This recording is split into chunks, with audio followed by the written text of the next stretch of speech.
Hello once again, witchy people. I am back, and if I go this way a little bit, look at my potty cat hanging out the window. She's waiting for a thunderstorm. She loves it when it's thundering, when it gets all thundery and lightning.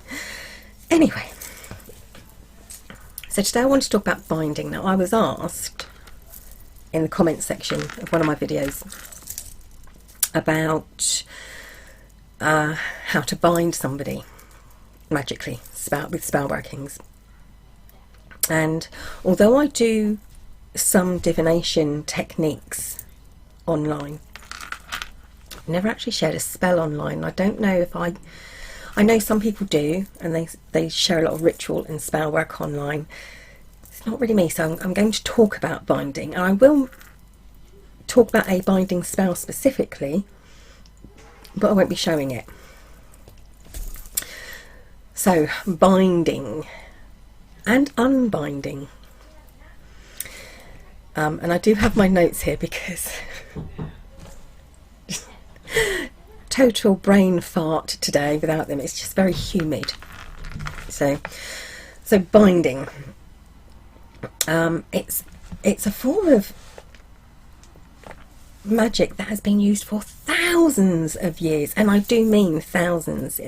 They found evidence and mention of it in the Bible even, but the ancient Greeks were very fond. They had a special word for it, and I can't remember what it's I can't remember what it's called.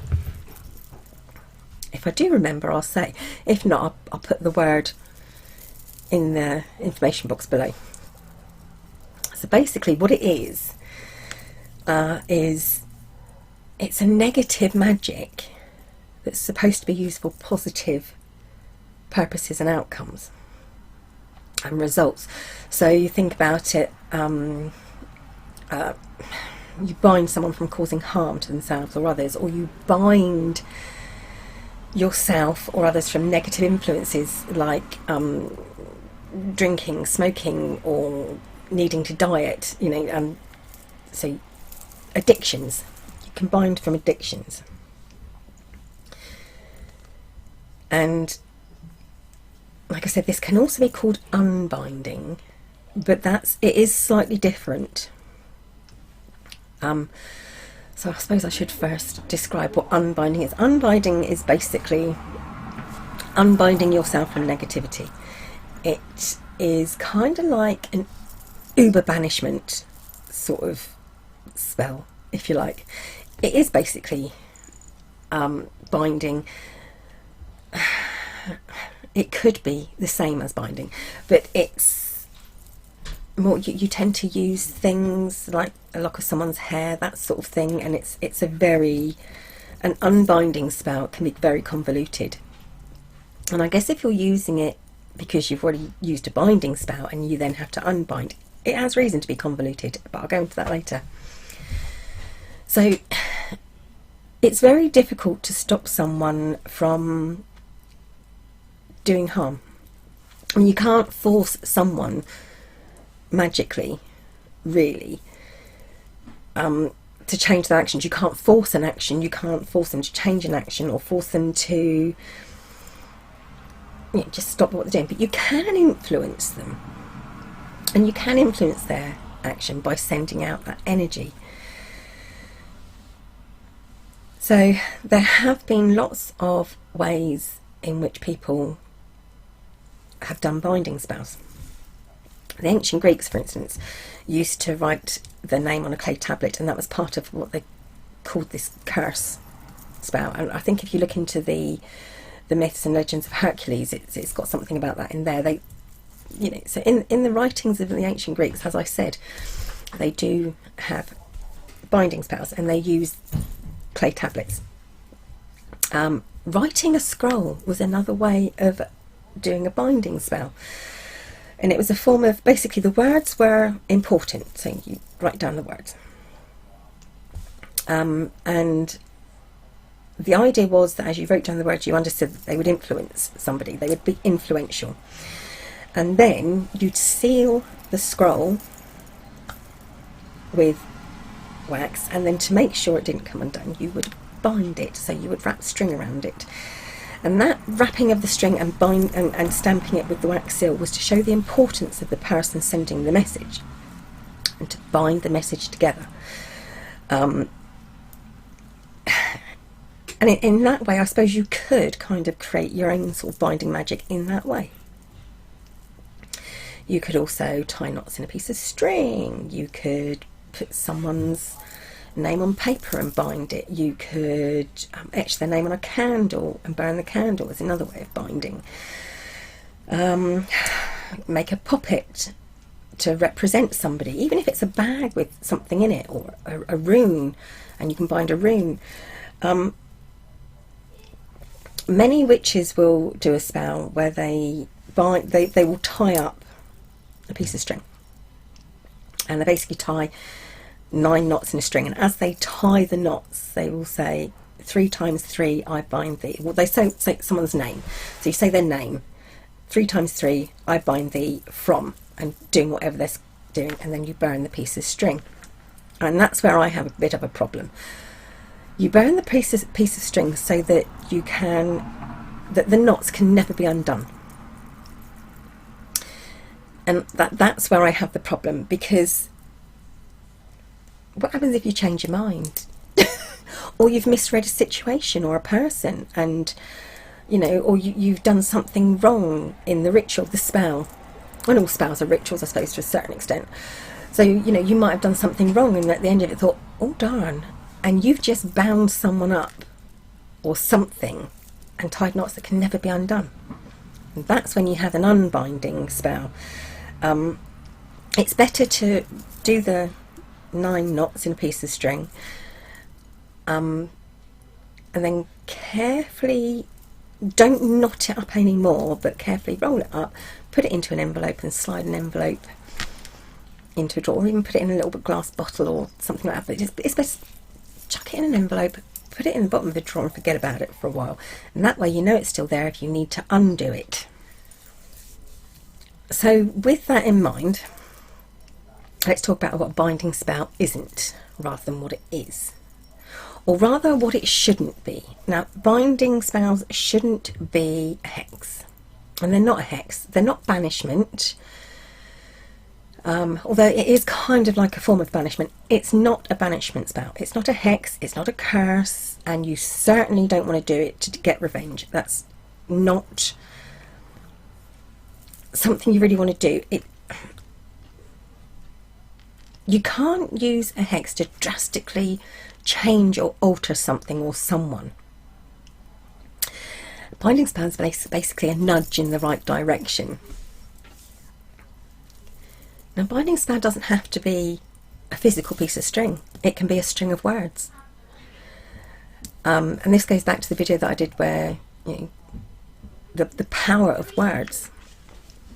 So, and what you've got to remember is that the words can be just as effective, but also just as damaging.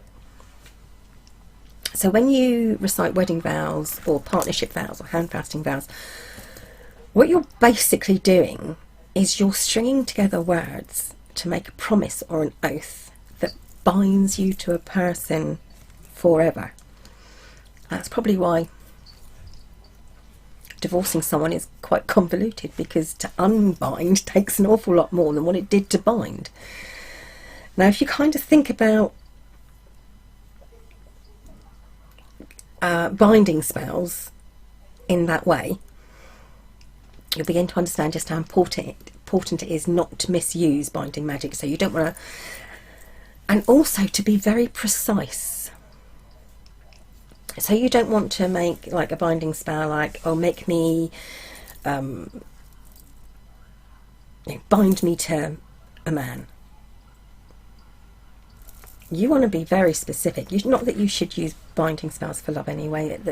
It's kind of wrong in so many ways, which is why a lot of practices don't like binding spells, and they have very specific rules and regulations on how you can or cannot use them. So you have to be very specific. You don't want to be vague, because that's when things backfire anyway. And I guess on that note, you have to kind of also think about other words and phrases that we string together. Any stringing together of words. So if you're one of those people that sort of goes around thinking about and saying how horrible you are, or how horrible you feel, or how horrible you look, you are basically, by repeating that like a mantra over and over again, you are binding yourself to the negativity and the negativity that you're projecting. And that will make you appear to others as you speak. So it will make you seem horrible in all sorts of ways, which I think is why positive affirmation works so well. If you get up every morning, look at yourself in the mirror and say, I am beautiful, I am worthy, and you really, really mean it, you kind of give yourself a confidence that will grow. And that confidence is projected outwards. And other people will notice you and see the beauty in you and think you're a worthy person. Now, have you ever seen the film The Craft? That's another one. And that became very popular. I think it was 1996, something like that. In 1996, there's a film called The Craft. And in The Craft, the film, one of the characters binds another one. I think Nancy was the one who was bound, because absolutely brilliant actress. Anyway, and the witch who was binding her just said, I bind thee, Nancy, from doing harm to yourself and harm to others. And it was all the magical rituals and spells within the film The Craft were actually quite accurate, and their accuracy can be put down to one person, and that was Pat Devin. And Pat Devin is a high priestess who basically made sure that the spells and the incantations and everything was correct and accurate. However, she did change quite a few things so that people who weren't witches, or didn't really know what they're doing, or beginners or whatever, didn't inadvertently sort of start reciting some of the stuff that was in the film and start, bringing up negative energies, negative spirits, and binding someone or causing harm to someone. So, but like I say, in the film, it is quite accurate. Sort of, I bind thee, I bind thee, I bind thee. And all in all, I've never been that keen on the way Hollywood or the film industry in general portrays witchcraft and witches. It's never been a very happy union, really, between us. Should bind Hollywood from making bad witch movies. But the way that it was done was actually quite accurate. I was just thinking of going back in, oh crikey, it was during the war, it'd been 1940, 41. A load of English witches got together and basically did a binding spell on Hitler so that he wouldn't invade England. Kind of worked. He didn't invade, didn't get to invade England, so, woohoo, English witches. So, there are reasons for doing binding spells. There are, but they should only be positive reasons. And so the most easiest way is kind of the folk magic way of tying knots in a string. That is definitely the easiest way, but never, ever, ever burn it, because you can't do something that can never be undone. Because to try and then undo that isn't going to be as simple as undoing knots and saying you are no longer bound. So think very carefully before you use any kind of magic, positive or negative. Like I said, negative magic isn't bad magic. Binding spells are actually quite useful, because you use them to stop someone from doing harm. So they're used for positive reasons.